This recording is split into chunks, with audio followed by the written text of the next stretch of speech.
NIS student के ढेरों question है, उनमें से क्वेश्चन का जवाब हम लोग देना चालू करेंगे। एक स्टूडेंट का क्वेश्चन है कि थियरी का एग्जाम कब से हो सकता है? 10 अक्टूबर ऑनवर्ड हो सकता है। डेट शीट का क्या है? डेट शीट नेक्स्ट वीक में आएगी, ये बात तो तय हो गई, क्योंकि अक्टूबर में जो पेपर्स होने हैं उस पर एक क्वेश्चन सवालिया कुछ लग रहे थे कुछ पेपरों पर। उसके पीछे रीजन है कि इलेक्शन का कुछ डेट बचा हुआ है, उस डेट को क्लैश कर रहा है, उसको ठीक करने की बोर्ड कोशिश कर रहा है। एक फाइनल कंफर्मेशन करने की कोशिश कर रहा है इलेक्शन कमीशन के साथ, तो वो थोड़ा सा टाइम लगेगा, 2-3 दिन का। वो कंफर्म करके फिर वो फाइनल डेट शीट बनाएगा और आपको दे पाएगा। तो नेक्स्ट वीक में ही पॉसिबल है डेट शीट आने की। वो भी यहाँ से 3-4 दिन लेके चलो। 3-4 दिन का मतलब वेडनेसडे थर्सडे तक कहानी निकल के आएगी। मंडे भी नहीं आने वाली है, ध्यान रखना। ट्यूसडे वेडनेसडे में कुछ भी पॉसिबल है। थर्सडे तक अटेनिंग हाउ आ जाना चाहिए। नेक्स्ट वीक में आपको हॉल टिकट नहीं मिलेगा, डेट शीट ओनली आएगी। ध्यान रखिएगा, डेट शीट थियरी एग्जाम का आएगा। थियरी का डेट शीट क्लियर हो गया। आपको कब आना? नेक्स्ट वीक में आना। थियरी का जिस दिन डेट शीट आएगी, थियरी एग्जाम अगर 10 तारीख से अनाउंस है तो 6 से पहले नहीं आएगा हॉल टिकट। 6 अक्टूबर से पहले हॉल टिकट नहीं आएगा। 4 से 5 दिन पहले आएगा, इससे पहले पॉसिबल नहीं है, क्योंकि जिस तरह का सिनेरियो निकल के आ रहा है उस तरह का डिले हो सकता है। या ये भी हो सकता है 10 अक्टूबर के जगह पर 12, 13, 14 अक्टूबर को शुरू किया जाए, ऐसा हो सकता है। शुरू के 2-4 दिन बहुत अच्छे मेन पेपर्स नहीं होते हैं, कुछ जनरल्स पेपर होते हैं लैंग्वेज वाला, मलयालम, तमिल, ये सब लैंग्वेज होते हैं जिनमें ज़्यादा स्टूडेंट पार्टिसिपेट नहीं करता, तो चिंता करने वाली बात नहीं है। आपका पेपर मान के चलो 15 अक्टूबर ऑनवर्ड मेन पेपर चालू होंगे और वहीं से आगे बढ़ेगा। हाँ, इस बार जरूर होगा, जो पेपरों में गैप होता था, आज एक पेपर है 4 दिन के बाद एक पेपर, ऐसा अब नहीं होगा। जो गैप है उसको भी बोर्ड जल्दी जल्दी फिलअप करेगा, गैप ज्यादा देगा ही नहीं, जल्दी जल्दी पेपर कराने की कोशिश करेगा, क्योंकि पेपर डिले होगा। नवंबर जो 10 तक जाता था ये 20 नवंबर तक जाने वाला है। जो रिजल्ट 25 दिसंबर तक आता था वो एंड ऑफ दिसंबर ही आ पाएगा। बोर्ड कोशिश कर रहा है कि सब कुछ कोप अप कर ले, सब कुछ ना कुछ मैनेज कर ले, कोशिश पूरी कर रहा है जितना भी हो सकता है, मगर 10 दिन का रिजल्ट डिले है, ये ध्यान में रखिएगा। तो जो 25 को कंफर्म 25-26 को आता था वो 31 दिसंबर से पहले रिजल्ट पॉसिबल नहीं है ऑनलाइन।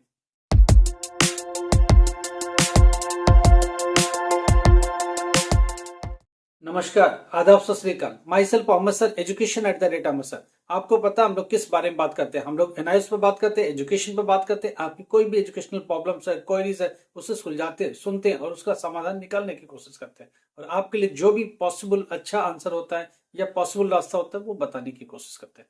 चलिए, इसी कड़ी में स्टूडेंट का एक बात तो तय हो गई कि डेट शीट थियरी का नहीं आया है, वो नेक्स्ट वीक आएगा। दूसरी बात, थियरी एग्जाम पॉसिबल कब से? 10 अक्टूबर ऑनवर्ड पॉसिबल है। जाएगा कब? 15 टू 20 नवंबर तक जाएगा। रिजल्ट कब आएगा ऑनलाइन? दिसंबर लास्ट में आएगा। डिजी लॉकर में कब तक रिजल्ट बोर्ड दे देगा? डिजी लॉकर में रिजल्ट देगा 15 जनवरी तक, उससे पहले पॉसिबल नहीं है। जिन लोगों ने कॉलेज में एडमिशन लिया या कहीं भी लिया, उनको बता के रखिए कि आपको हार्ड कॉपी नहीं दे सकते दिसंबर में, 2024 में हम नहीं दे सकते, 2025 में ही हार्ड कॉपी मिलेगी। वो हार्ड कॉपी कब मिलेगी? हार्ड कॉपी ऑफ मार्कशीट फरवरी में मिलेगी, उससे पहले भी पॉसिबल नहीं है। 1 टू 10 फरवरी तक मिलेगी हार्ड कॉपी ऑफ मार्कशीट, उसके पहले पॉसिबल नहीं है। दिसंबर एंड में रिजल्ट है, 15 जनवरी तक डिजी लॉकर में है। अगर आपका डिजी लॉकर 15 जनवरी तक कॉलेज मानने को तैयार है तो ठीक है, उसके अलावा कोई रास्ता नहीं है। एक स्टूडेंट गर्ल का क्वेश्चन था कि मैंने कॉलेज में एडमिशन ले लिया, मेरे को तो 20 दिसंबर तक देना ही पड़ेगा, मेरा रिजल्ट का क्या होगा? जी, आपका रिजल्ट आएगा ही नहीं। आपका रिजल्ट आएगा दिसंबर एंड में। आप 20 दिसंबर तक कुछ भी नहीं दे सकते, कोई भी पेपर नहीं दे सकते, कुछ भी रिजल्ट नहीं आएगा। तो इस किसी कंफ्यूजन में जियो मत, कॉलेज को इधर उधर समझाना नहीं। सीधी बात करो कॉलेज को कि मैं दिसंबर एंड तक ऑनलाइन रिजल्ट आने की पॉसिबिलिटी है। कंफर्मेशन तो किसी चीज की कुछ भी नहीं होती है। तो ये सारी सिनेरियो लेके चलिए आप। अच्छा, पेपर के पैटर्न पर बात हो रही, नया ओल्ड सिलेबस वगैरह अब कुछ नहीं रहेगा, अब न्यू सिलेबस ही रहेगा। जो अप्रैल में न्यू सिलेबस था उसी पर बोर्ड काम करेगा, उसी का पेपर होगा। ओल्ड सिलेबस अब आएगा ही नहीं। पिछले साल तक ओल्ड सिलेबस चलता था, अब ओल्ड सिलेबस का कोई लेना देना नहीं। ऑन डिमांड से न्यू सिलेबस आ गया। अभी जो एग्जाम होगा उसमें भी न्यू सिलेबस होगा। न्यू सिलेबस का मतलब बुक्स नहीं बदलता, चैप्टर कौन से टीएमए में आने वाले उसे हटा दीजिए। टीएमए के अलावा जितना भी बचा हुआ पार्ट है वो सारे एग्जामिनेशन के पार्ट है। एमसीक्यू एज इट इज रहेगा। पेपर का पैटर्न जो अप्रैल में दिख रहा था एग्जैक्टली वही रहेगा, उसमें कोई बदलाव नहीं है। एमसीक्यूज उतने ही रहेंगे, थ्योरी के पेपर वही रहे। हाँ, इतनी मैं कह सकता हूँ कि जो पेपर में जो क्वेश्चंस होंगे वो कहाँ से आने वाले हैं। ज्यादातर क्वेश्चन जो एनआईएस की खुद की बुक है, इन टेक्स्ट और टेक्स्ट क्वेश्चन के, उससे ज्यादा लेने वाले हैं। हाँ, उसकी लैंग्वेज बदल दिया जाए, थोड़ा मॉडिफाई किया जाए तो वो चलेगा, मगर कोर क्वेश्चन वही से रहने वाले हैं। तो इसलिए जो लोग अपनी तैयारी कर रहे हैं, सैंपल पेपर एनआईएस का खुद का देखे, बाहर देखने के बजाय, इधर उधर देखने के बजाय एनआईएस का खुद का सैंपल पेपर पढ़ो। और जो एनआईएस की इन टेक्स्ट क्वेश्चन है, टेक्स्ट क्वेश्चन है बुक का, उसे उठाओ, उसका आंसर कहीं से भी ढूंढो और उसको ही लर्न कर डालो। टीएमए के 40% सिलेबस है, उसे हटाओ, सिलेबस बचता है कितना, 60%। वो 60% ही आपका एग्जाम का पार्ट है और उसके सिवा कोई पार्ट नहीं है। टीएमए के चैप्टर्स नहीं आने वाले किसी भी स्टूडेंट के लिए। पब्लिक एग्जाम में कभी भी टीएमए का सिलेबस नहीं आता, सिर्फ कौन सा आता है, एक्सेप्ट टीएमए को हटाने के बाद जो बचता है वही आता है। ऑन डिमांड का केस अलग होता है, क्योंकि उसमें हर तरह का बच्चा होता है, उसमें पूरा का पूरा, उसमें टीएमए नाम की कोई चीज होती नहीं, तो टीएमए का सिलेबस हटाने का सेंस होता नहीं। जो बच्चे ऑन डिमांड में देकर के फेल हो गए, पब्लिक एग्जाम में भी फीस भरा, तो फीस भर के इसमें एग्जाम दे रहे हैं, अब ये भी पूछ रहे हैं क्या मेरा टीएमए लगेगा। अजी, आप पब्लिक एग्जाम में आ गए ना, तो आपको 100% टीएमए लगेगा, और आपका जो एग्जाम होगा वो टीएमए वाला सिलेबस हटा के होगा। पेपर जो आएगा टीएमए हटा के ही आएगा। अब इसमें चाहे पब्लिक वाला दे रहा हो, चाहे बाहर से आया हुआ बच्चा दे रहा हो, दूसरे बोर्ड का फेल बच्चा दे रहा हो, कंपार्टमेंट वाला दे रहा हो, कुछ भी दे रहा हो, नया सिलेबस होगा, टीएमए का सिलेबस हटा के आएगा। पढ़ने की तैयारी में मैं आपको फिर समझा दूं, जो बुक का इन टेक्स्ट और टेक्स्ट क्वेश्चन है, प्लीज इन्हें पढ़ो। एक स्टूडेंट का पेंटिंग को लेके क्वेश्चन है, पेंटिंग कितने का होता है 12th क्लास, 30 मार्क्स का, पेपर 30 मार्क्स का आता है। अब 6 मार्क्स का टीएमए है, तो उसका कंट्रीब्यूशन 33% से हटाओ तो 2 नंबर हट गया, बचा कितना पासिंग के लिए, 8।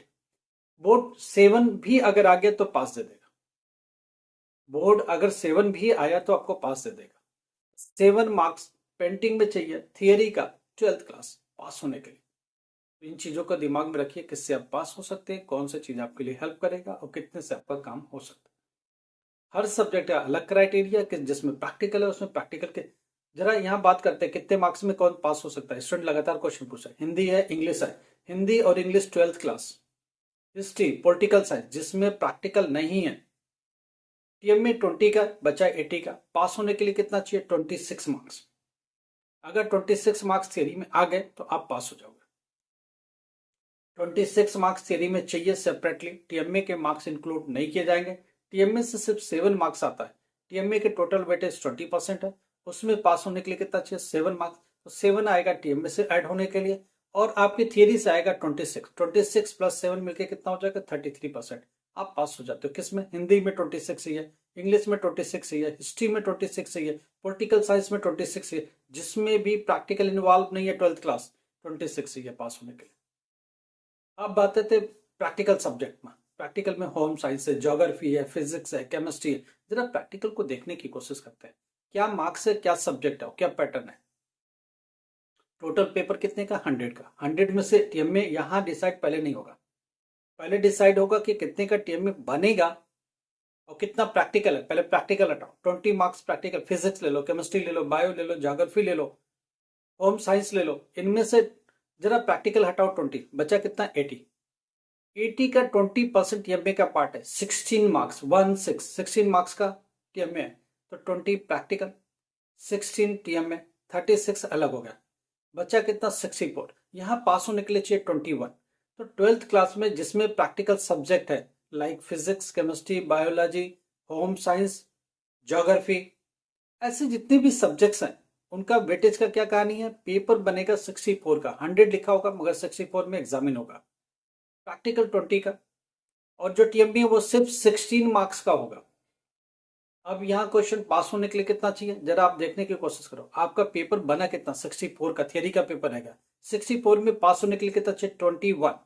तो दो बातें बहुत क्लियर है, जो प्रैक्टिकल सब्जेक्ट्स है उसमें थियरी में सेपरेटली 21 चाहिए, इसमें टीएमबी ऐड नहीं करना, प्रैक्टिकल ऐड नहीं करना, थियरी में प्योरली सेपरेटली 21 मार्क्स चाहिए। समझ में आ गई। प्रैक्टिकल में पास होने के लिए 7 मार्क्स चाहिए मिनिमम, और टीएमए में भी यहाँ 7 मार्क्स मिनिमम चाहिए, तब जाके 21 पर पास हो पाओगे। तो 21 थियरी में सेपरेटली ले आओ, फिजिक्स में, केमिस्ट्री में, बायोलॉजी में, ज्योग्राफी में, होम साइंस में, ऐसे सारे सब्जेक्ट में 21 थ्योरी में चाहिए। हिंदी इंग्लिश जितना भी है इसमें 26 चाहिए, ध्यान रखिएगा। अब बात आते हैं कि कुछ ऐसे सब्जेक्ट्स 10th क्लास पर भी थोड़ी बात कर लेते हैं। 10th क्लास में क्या है, जरा प्रैक्टिकल को समझते हैं। 10th क्लास में क्या है, प्रैक्टिकल और थियरी, मैथमेटिक्स है, साइंस है, होम साइंस है, इसमें प्रैक्टिकल और थियरी मिला के पास किया जाता है। तो इसका क्या क्राइटेरिया होगा, जरा समझते हैं। 20 मार्क्स का टीएमए अगर है, सपोज करो 20 मार्क्स का टीएमए है, हिंदी इंग्लिश में ले लो। हिंदी इंग्लिश में क्या कहानी है, हिंदी इंग्लिश सोशल स्टडीज, ये सारे जितने भी सब्जेक्ट्स हैं जिनमें प्रैक्टिकल नहीं है, तो 20 का टीएमए हो गया। 80 मार्क्स की थियरी हो गई। थियरी में पास होने के लिए 26 सही है। आपको हिंदी में 26 लाना है, इंग्लिश में 26 लाना है। स्टूडेंट क्या सोचता है, टीएमए मिला के पास, अजी नहीं, टीएमए का 7 मार्क्स से पैड होता है। टीएमए से 7 मार्क्स आएगा और जो थियरी का पोर्शन है 26 यहाँ आएगा, 26 प्लस 7 मिलकर 33 बनता है। एक्स्ट्रा मार्क्स आ गए तो वो एक्स्ट्रा परसेंटेज बढ़ाएंगे, पास करने में हेल्प बिल्कुल नहीं करेंगे। तो एक बात क्लियर हो गई। अब प्रैक्टिकल वाले सब्जेक्ट पाते हैं, मैथमेटिक्स है, साइंस है। मैथ और साइंस का क्या पोर्शन है समझने की कोशिश करते हैं। मैथ और साइंस 80 मार्क्स का, 20 का टीएमए। अब जरा इसमें 20% वेटेज का टीएमए आ गया और 80% का ये आ गया, तो थियरी और प्रैक्टिकल मिला के आपको पास होना है सेपरेटली, और जो टीएमए का पोर्शन है उसमें सेपरेटली पास होना है। समझ गए बात को। तो इन दोनों चीज को बहुत ध्यान से समझना। 10th क्लास में प्रैक्टिकल और थियरी दोनों क्लब हो जाते हैं और दोनों के मार्क्स मिला के पास होने होते हैं। और जो 12th क्लास है उसमें प्रैक्टिकल में अलग से पास हो, थियरी में अलग से पास हो, सेपरेट पास होना होता है, उसमें मिला के पास नहीं होता है। एक और स्टूडेंट का कंफ्यूजन है, मेरा टीएमए भी मिला के पास। जी नहीं, टीएमए का अलग पोर्शन चलता है। टीएमए अगर 20 का तो 7 उसमें लेके आओ, बाकी जो बचा है इसमें भी 33% टोटल मार्क्स का लाना पड़ता है। तो ये 2 क्राइटेरिया समझो। अगर इससे रिलेटेड कोई प्रॉब्लम है व्हाट्सएप पर मैसेज दो, कॉल मत करो, कॉल लेना पॉसिबल नहीं है सबका। अगर लगेगा कि अर्जेंसी है, इमरजेंसी है, तो हम लोग खुद कॉल करते हैं या आपको टाइम देते हैं। आप उस टाइम पर कॉल करना जब आप हम लोग टाइम दें, नॉर्मली नहीं। मैसेज करो अगर अर्जेंट है तो हम लोग टाइम देंगे, उस टाइम पर कॉल लेंगे आपका, नहीं तो नहीं लेंगे। मैसेज करो, 100% उसका जवाब मिलेगा। लगेगा कि अर्जेंट मैटर है तो हम लोग खुद ही कॉल कर लेते हैं आपको या बोलते हैं कॉल में, ठीक है।